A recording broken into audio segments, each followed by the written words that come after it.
Welcome to another episode of Keys to Success with myself, Gypsea. That's the biggest challenge, overcoming fear and actually going past it. Today I want to welcome the powerhouse couple behind Uniqwa Furniture. Known for their unique and sustainable designs, these guys have revolutionized the furniture industry and definitely have a lot of value to share with us today. Welcome, Charles and Andrea. Thanks. Thanks, Gypsy. That was super professional. I thought we were just having a casual conversation. I thought this was a casual podcast. We were just saying before how you feel so different when you're not recording.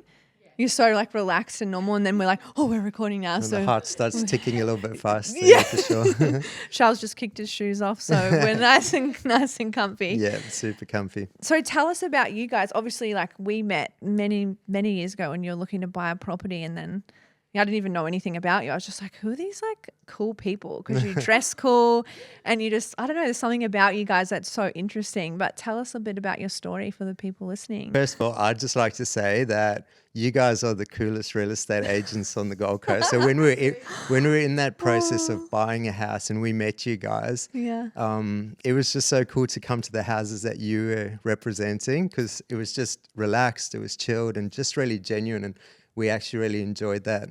And that's why it was cool to buy through you guys. That's so nice. Yeah, we got you a beach house, Yes. big beach house. We love it. Yes. And we've just finished renovating the kitchen. So. Oh, so good. I can't wait to have a margie there. Yeah. Absolutely. So you started Uniqwa. I think that's kind of what most people would have heard of before, but I feel like the brand, like not people don't really see you guys that much in the story. And is there like a reason for that, or? Yeah, that was purposeful. It was probably like how you wanted to run it from the start. From the start, we just wanted to be about the furniture and sort of not be in front of the camera. I think, as time goes on, that changes a little. Yeah. So we might get back in front of the camera more. And We'll how see did we it all go. start? Like, how did Uniqwa Well, start? that's Charles' story. He started it. I joined later, so I'll pass that Did this way. you? Yeah. Okay. Yeah, so furniture's always been my passion. It started in high school woodwork room. Okay. On the tools. Yep.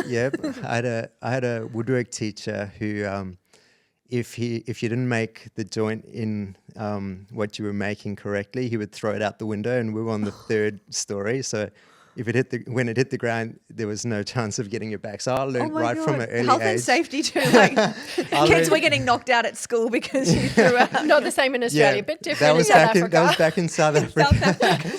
But so I learned from right from the start to do things well and do things right. So furniture kind of stuck with me as my thing. I went overseas. I came back to South Africa and studied my first year BCom marketing. What's BCom? Bachelor of Commerce. Oh, sorry. Yeah. I thought you meant like ecom. I was like, BCom? Yeah. This is South Africa. It's, I guess, the degree when you don't know what you really want to do, you just go and so do funny. a BCom. And I wasn't really serious about it and knew that I needed to probably do something that I was interested in, passionate about, and that was furniture. And Mum and Dad had moved to Melbourne, and Dad helped me out finding the course in Melbourne, and I was still back in South Africa. So I studied furniture design technology at RMIT in Melbourne, and that's kind of where this kind of world that we're in now started for us. Wow. And how old were you then? Oh, like 20. Okay. So you moved, your family were already here and you were by yourself in South Africa? Yeah. Okay. So Dad came over early just to, settle in and find, put roots down and everything. Yeah. And then I got into furniture retail, and with that background, started off just on the shop floor selling furniture. Very quickly, Salesman. Yeah, salesman. But very quickly, sort of expanded, became operations manager for a furniture company called Samsara Furniture that used to be pretty big here on the Gold Coast. Sort of learnt the trade, I guess.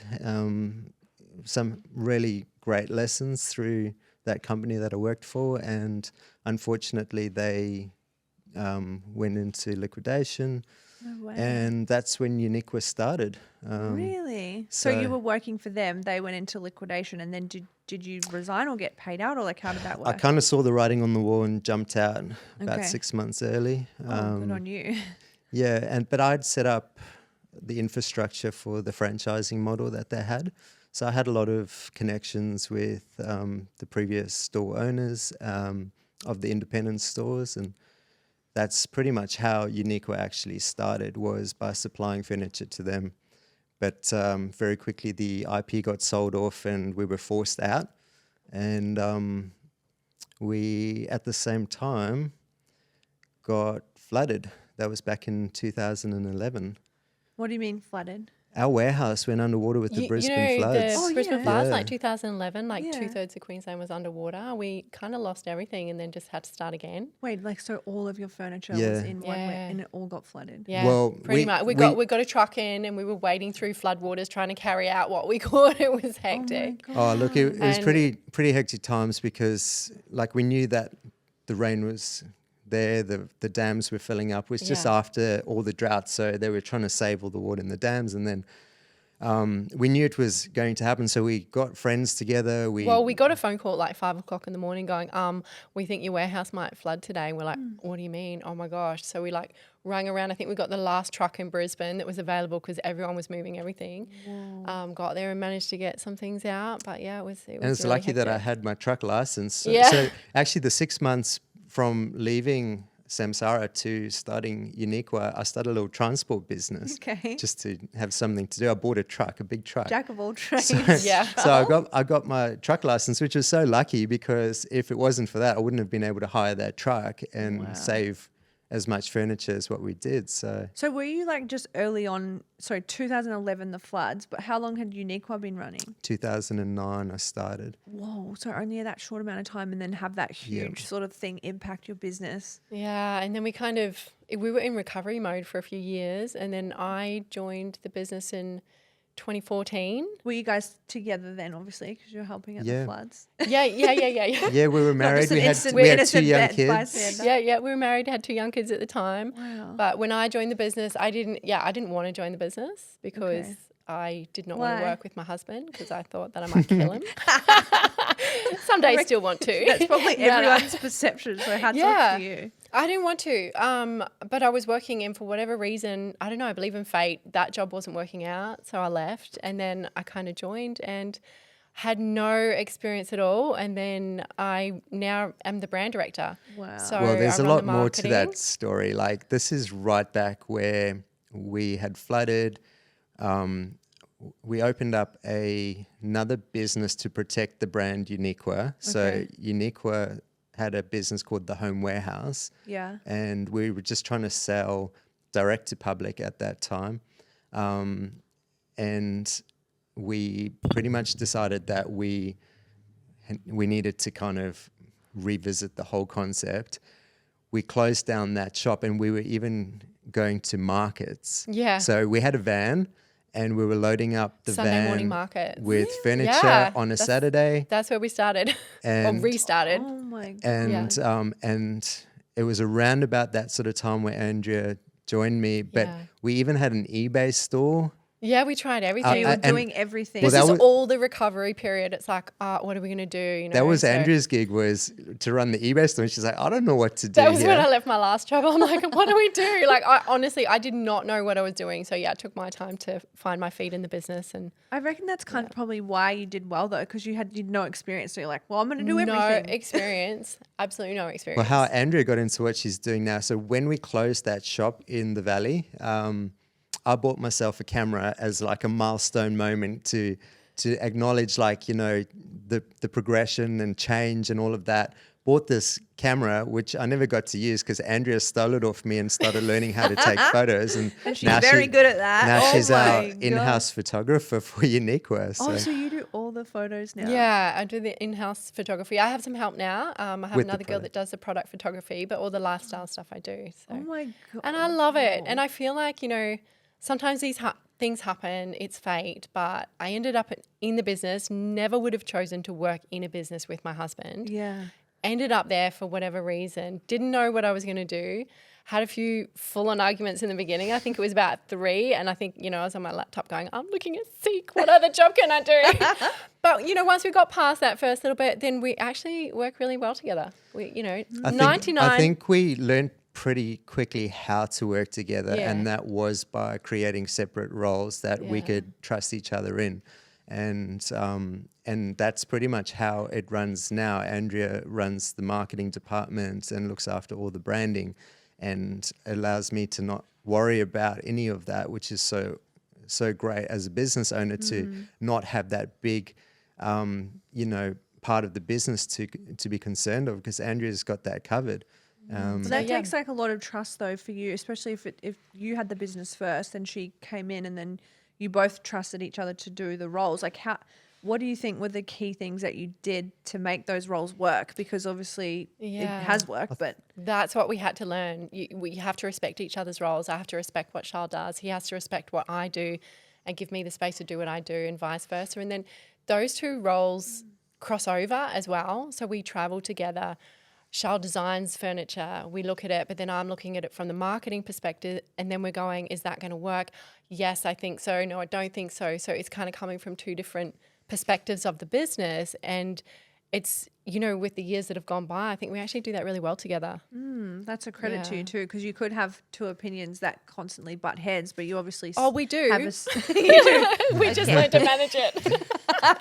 You're like, it sounds all good on here, but you have no idea what happens. I think it's pretty good. I think Yeah. just husband-wife team, like not only in the business, we're pretty much on the same page with life, with kids, with business. That's so and I think cool. we've been quite lucky to be able to have a business that works really well and still maintain a really great marriage and relationship.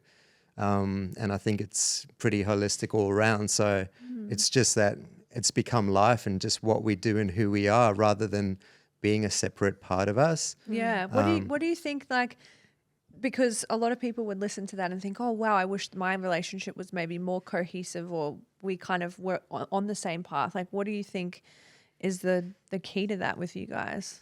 Oh, I think we're pretty lucky. We've always, right from the start, just managed to have a pretty smooth relationship.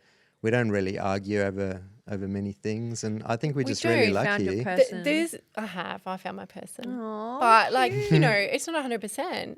Like 99% of the time we're on the same page, but occasionally things come up where we're not. We have differing opinions, but I think the key is go away, have a think, come back, and compromise and Yeah. respect the other person's point of view.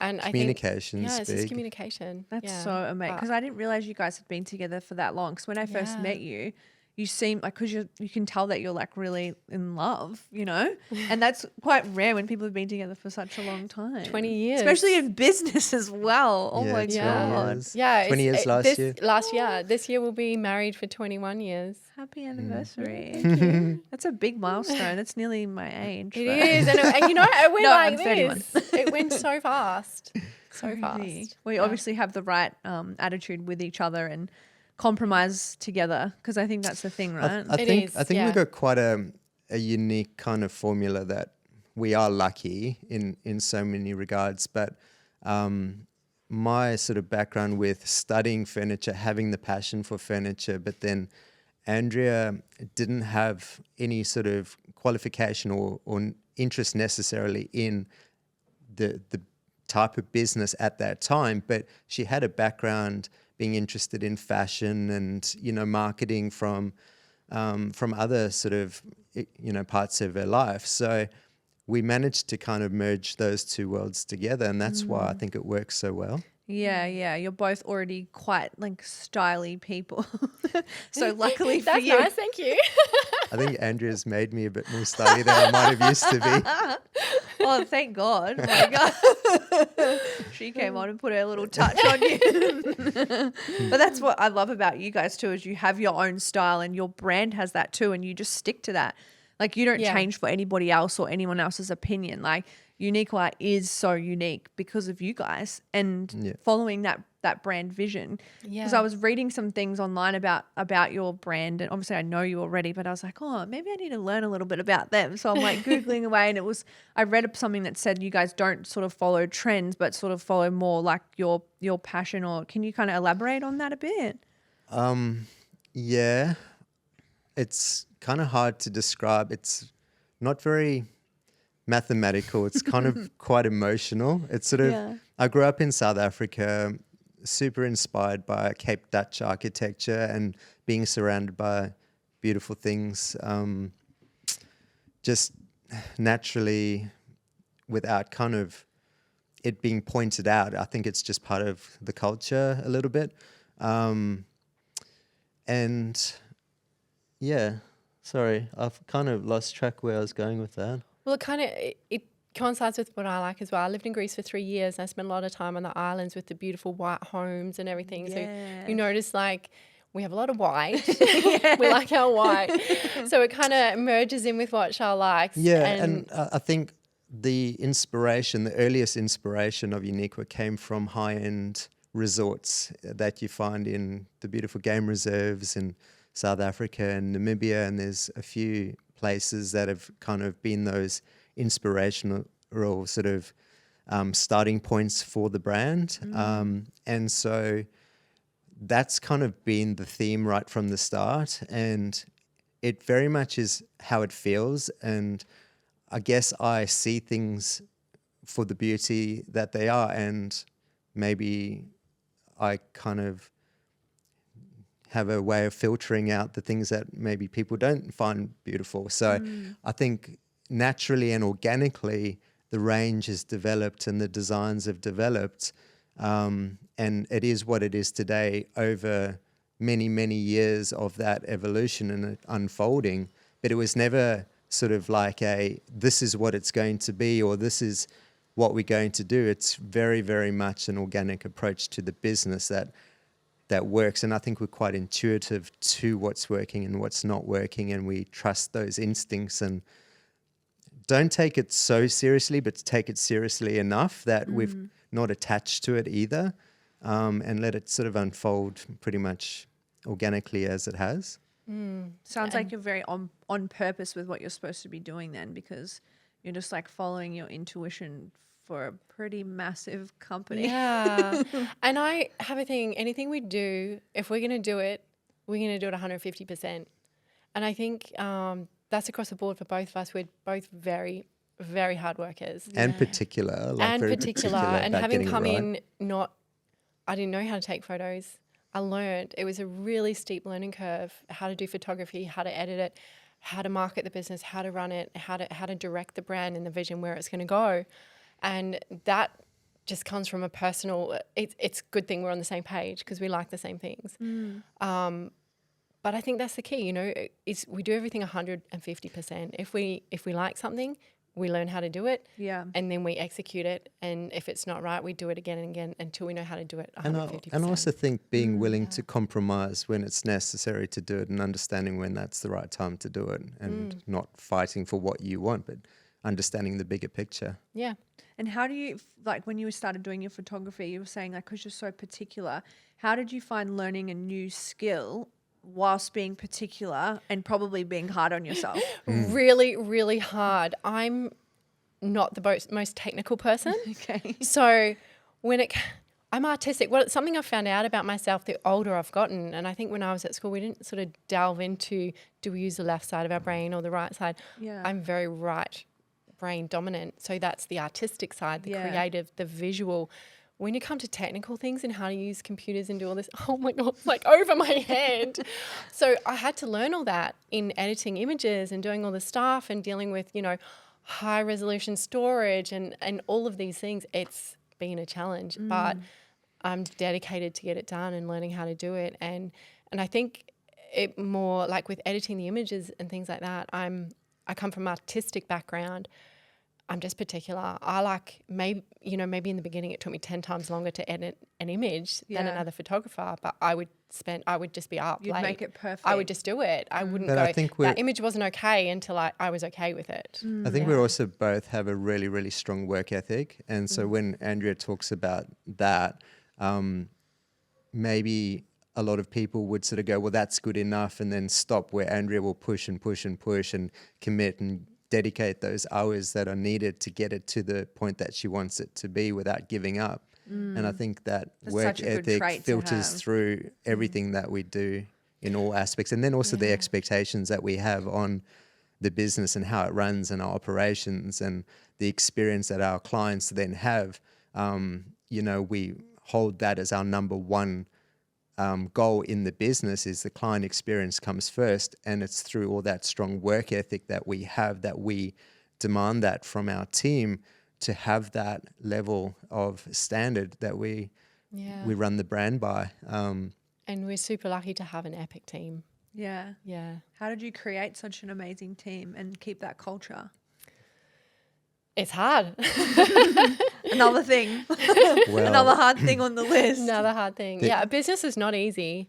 Like, it's not easy. But I think, when you just keep working at it and you have follow through and you just keep going, then it works. We've had an incredibly amazing employee who joined us about 9 years ago. She was the first employee to come on after me. Wow. So, And she came on board because I was working until 2:00 in the morning and getting up at 6:00 in the morning. and then I would go to the whiteboard and write in the text a huge hire someone.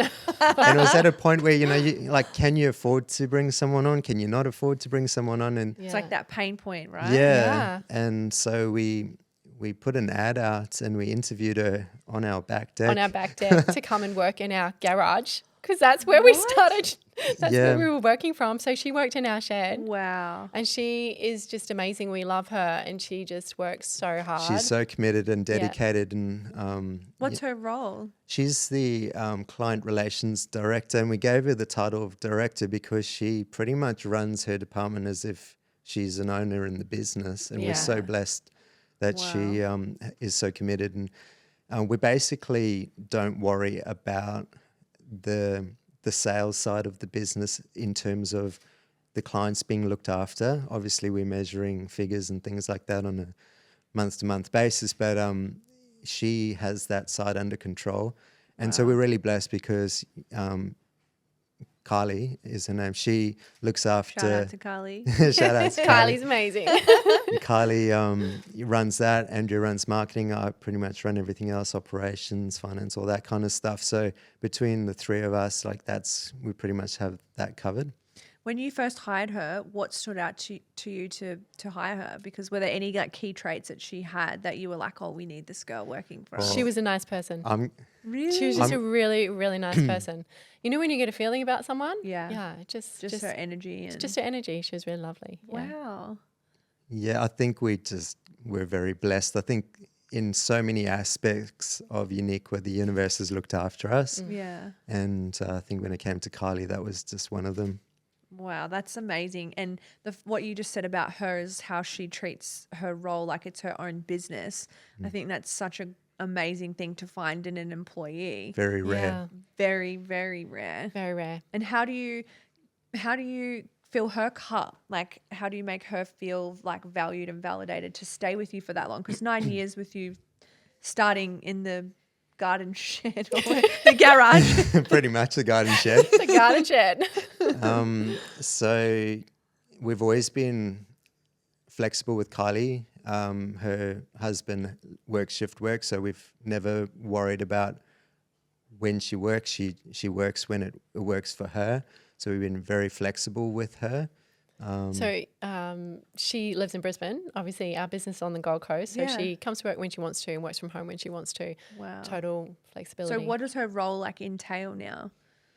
Well, Everything. she's client relations director. So basically, every interaction that we have with clients will come from her perspective. So is that all of your like wholesalers, or what are your, when you say clients, what do you mean? Yeah, so our wholesale clients, interior designers, retail stores, anyone who basically transacts with us. But That's a lot of people. well, Is it? So she It's a lot of doesn't look. people. She doesn't look after she all of doesn't them. look after them. Okay. We've got a team, and we've got account managers who have their clients that they look after. But Kylie will look after the key Them. clients and Okay. and give direction to the account managers about how to interact and how to build those relationships, because I think that's really what it comes down to for us and our type of business is we're only as good as the relationships that we have with our clients, and that client experience and then the relationships that we have with them is what's the number one goal for us. And Kylie is just the most beautiful person. We'll stop and chat to the person in the supermarket waiting to pay for the goods. The She chats guy to at the bus stop, Aw. anyone. She'll get on a plane with me and sit next to me and talk to the other person the entire time on the other side of her. Some stranger. Oh, that's so cool. That's a really good trait to have, especially in her role. Yeah. Because obviously she's servicing a lot of clients and then looking after the accounts managers. So she's got to be a people person. So Absolutely, yeah. Yes. You're very And then lucky. she's training up the other account managers to do the same. Wow. Yeah. So what does your business look like now? Like in terms of like, obviously it was you two and then her, and what does it look like now? Well, well, during COVID, it went up to 50 staff. Yeah, we've It come was- back down a bit now because the economy is slightly different. But yeah, we put on a heap of casuals during COVID. But we've got departments, so we've got warehouse department, we've got an accounts department, we've got product and supplier relations department, marketing, international. We had hire. We've not continuing with hire. I don't know if you want to expand on that or if we. Well, some things don't always work out. We wanted to do a hire division. That didn't exactly go as planned, but that- we have. Is that like staging? For staging, almost? Yeah, for staging, only Yeah. for staging. Yeah. Yeah. So for real estate agents and stuff, it was great. Yeah. However, we're closing it down. Sorry. But we everyone. have Well, the- some we have a few cool things coming up, and we have something in particular, but we can't announce it just yet. It's like so exciting. But if we had it on this Suspenseful. podcast in maybe a month's time, then we would have been able to maybe announce it on here. But Okay. we're super excited. Yeah. Uniqwa will have a very big announcement coming soon. Cool. Yeah. Well, we'll all stay tuned. Everyone follow Uniqwa to Absolutely. find out about it. So you guys obviously have this amazing business. You're like married and you obviously do that really, really well as well. And then you have 2 kids as well. Like how do you balance it? And we were just talking off camera before. You went to India for like 2 days and then to another country. Like you're just flying. How do you manage all of these things? It's tricky. Kids are tricky. I think raising children is harder than any job that you will ever do. I think every parent can agree with that. Yeah. I don't know yet, but it sounds hard. You'll find out. Our kids are getting a bit older now, so that's okay. We have one in university and one in year 12. So I think you said the word balance. I think that's key, Yeah. and that's, I guess, the art of balance is what everyone tries to achieve. And the art of balance is we- what you juggle continuously through your life. we don't do that, well all the time, and we do our best and we try our hardest, but something's got to give sometimes. And I do look at our kids now, and they've grown up so fast, and I'm like, wow, I wish I could have some more of that quality time with them. We've been so busy building the business. Yeah. It would be nice to have maybe had more family holidays and things like that. So something does have to give. But having said that, I but- think we've done a pretty good job. we've done a pretty good job, and we're proud of the people that they have become and who they are. Yeah. That's so key. Yeah. Even not being there as much as you would want, like based off what you're saying, but still being able to like shape them and be proud of who they become. It's Absolutely. a good reflection of you and being parents, No, Yeah. definitely. We dedicate a lot of our time to helping guide them and giving them our values and perspectives on things, probably a little bit more than that they would like. But As every parent would say. But we Bit of feedback. also do, like everything that we do in life, we also hold them to a higher standard and expect them to be the best versions of themselves, so that when they do leave home and go on their own journeys, that we've done everything that we can. So, Yeah. but Jamali's last year of uni, studying film and TV, and I'm actually so excited to watch his future and where he's going to go. I think he's got that passion for what he does, And that drive from you guys, because he's won some awards, hasn't he? I think. I've Yeah, seen. he got a scholarship to Bond. Wow. yeah, He's doing so well. He's really enjoying it. yeah. And Kamala, Kamala's she's more like me. She's right brain dominant, creative, artistic. Still doesn't know working what she things wants out. to do. Yeah. still working things Still working out. things yeah. out. That's a like young person thing too, though. I think. But you know. also an incredible work ethic. That something that's definitely stood out is she doesn't know what she wants, but what she does do, she puts her mind to it. She and does. Does it well, even if she doesn't like it. So Yeah. Yeah. Where do you think that work ethic has come from for you guys? Because you both have a very strong work ethic. From two very different places. Yeah, Our we were- backgrounds are insanely different. Yeah. Insanely opposite. Yeah. What do you mean? Well, I was raised by a single mum. Okay. Even some of the years when I was a child, we lived in a caravan. So it was my mum, me, and my older brother. And I think it was hard work. Everything was hard work. So if Yeah. you wanted something, you worked hard for it. So yeah, nothing was handed to me, that's for sure. So I think I got that from my mother. Wow. She is a very hard worker. And then Charles, completely different story. Completely grew up in, I guess, privileged South African family. We, had people helping us in the house to, wash our clothes and things like that. So super opposite scenario to Andrea's upbringing. But my father's, I guess, got a very strong character and taught me about how to do things right and do things well. I remember playing tennis with my dad as a kid once, and I just wasn't in it. I was on a Sunday after going out with some mates the night before or something like that. But my heart wasn't in it, and he called me to the net, and we were standing there. I still remember this conversation today. He called me to the net, and it was back in the day when Andre Agassi was, the star on TV. And he said to me, do you think Andre Agassi walks around like you working if he wants? I still remember to this day, and it's stuck because it's so true. Like when you do something, do it with heart and soul. Don't do a half job. If you're there, show up, do it properly. Don't do a half job and go home and not feel like you've done everything that you can. So I guess, those kind of lessons along my upbringing and journey have really stuck and helped. How old were you when he said that to you? I'm not sure, maybe about like 15 or something. Wow. Yeah. Yeah, and that's just stuck with you. Yeah. It's so interesting how your background shapes like who you become. Like I can resonate with what you were saying with like the single mum, like my mum, and then like my parents split up, and I was always working so hard because I wanted to get that like validation from my dad, and that's why I'm like this now. Like I'll work till I like can't work anymore, but I'll never get to that point because I can just keep going. Yeah. You find that stamina that just like drives you, but it's funny That's how it. it comes from different places for different people, and you just really don't know. Like obviously your dad sounds like he was quite firm, so that Definitely military background, South Africans. firm, you're like he was Hence literally maybe a little bit of my alternative side of rebelled a little bit. Rebellion going on there. you're like, I'm having dreads and not shaving my head, so Yeah, yeah. that's sorry, right. Dad. Yeah. That's right. That was funny when they saw them for the first time. That was actually funny. Yeah. I didn't tell them I was doing it. They live in Melbourne. We were flying down from Brisbane to see them. They didn't know, but we were meeting them I was meeting Dad somewhere, but he was in a car park on the side of the highway, and a car had broken down on the highway, and I jumped out of the car to help the person, and my dad also saw the car had broken down, so he walked up from the car park But then he saw your dreads. to help the person, but then he saw me with dreadlocks helping the person, and I think he went into shock Yeah.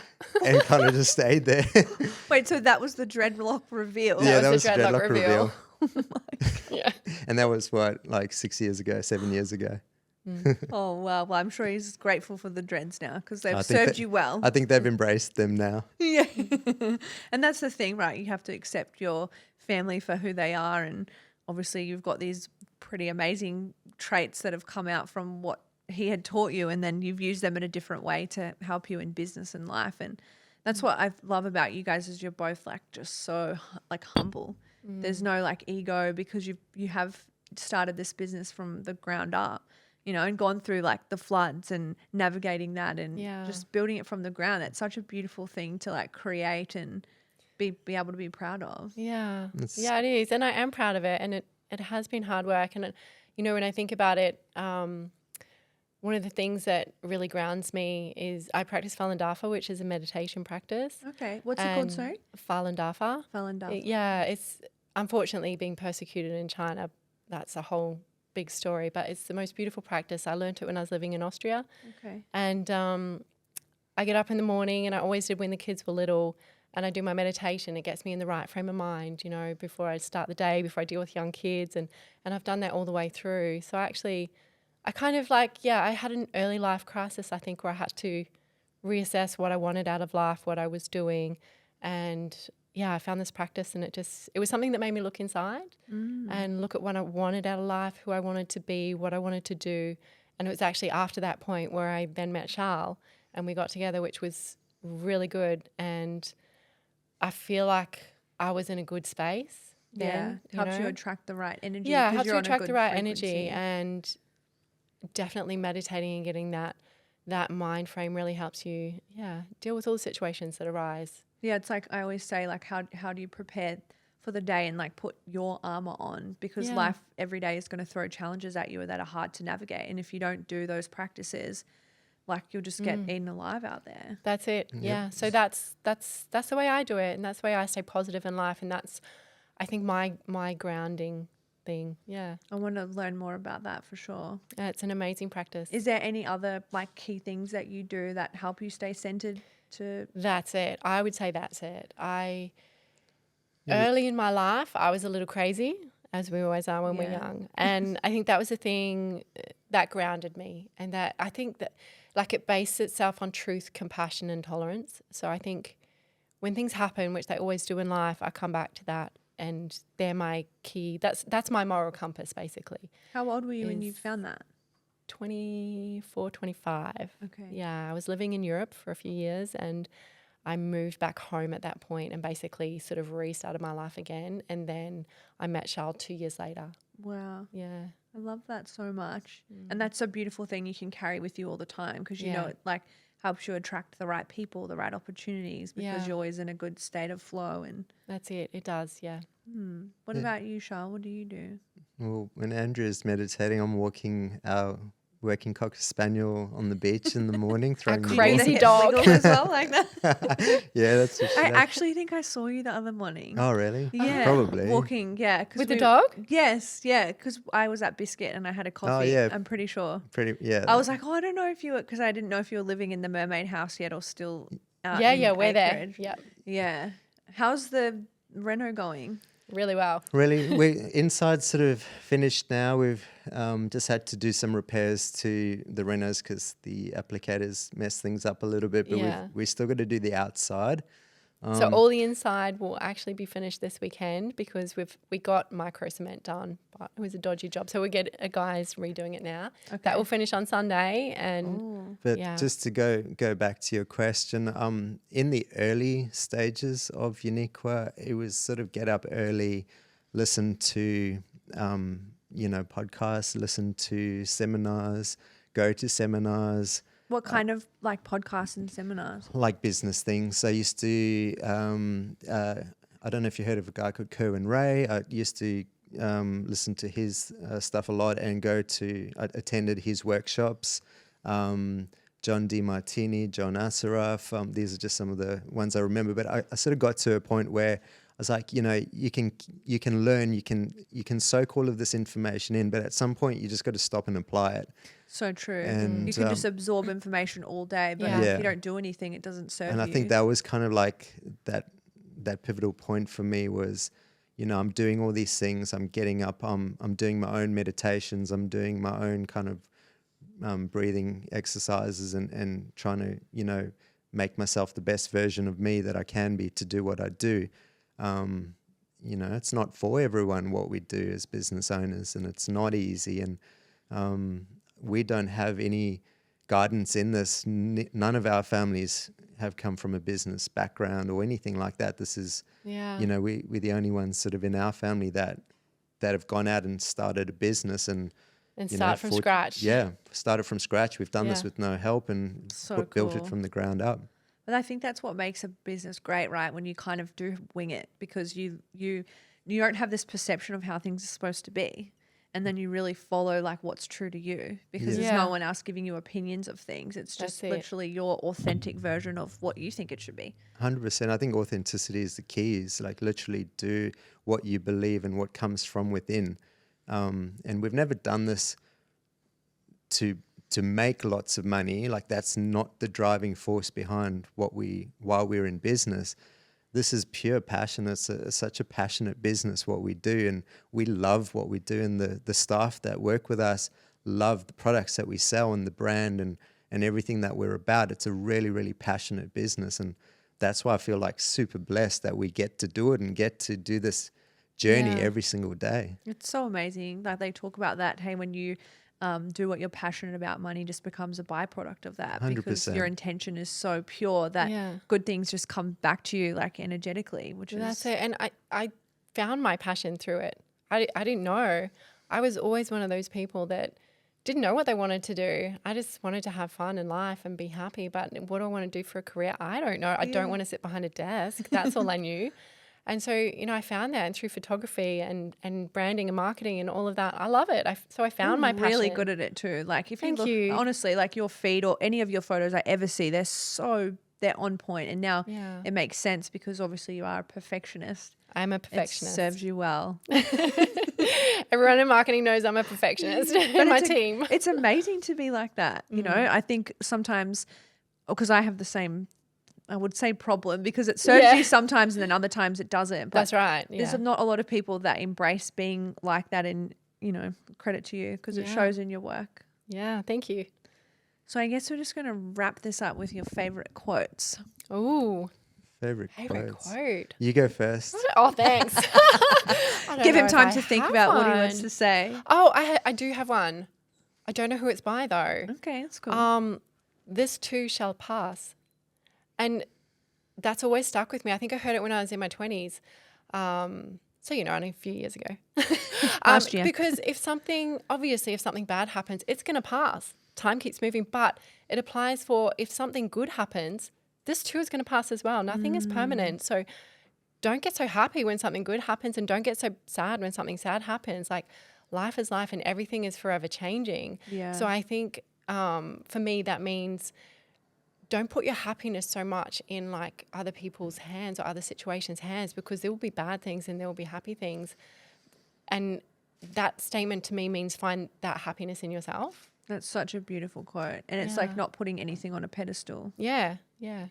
Love that. Well, I'm going to probably kick myself later on because I'm sure there's one better. But one that I use with the staff quite often with our team is, the grass isn't always green on the other side. The grass is greener where you water it. And it's just, I use it to sort of encourage people to get stuck into what they do, take ownership of what it is that they do. And we sort of encourage people and allow people to build their own success and their own growth through the opportunity of working off the platform of Uniqwa and, making it whatever they want to be. And we're not so rigid with people where we go, that's what you need to do. We allow people to kind of explore their interests and things that they want to, dedicate their time to and grow, as long as it obviously makes sense and contributes to the business.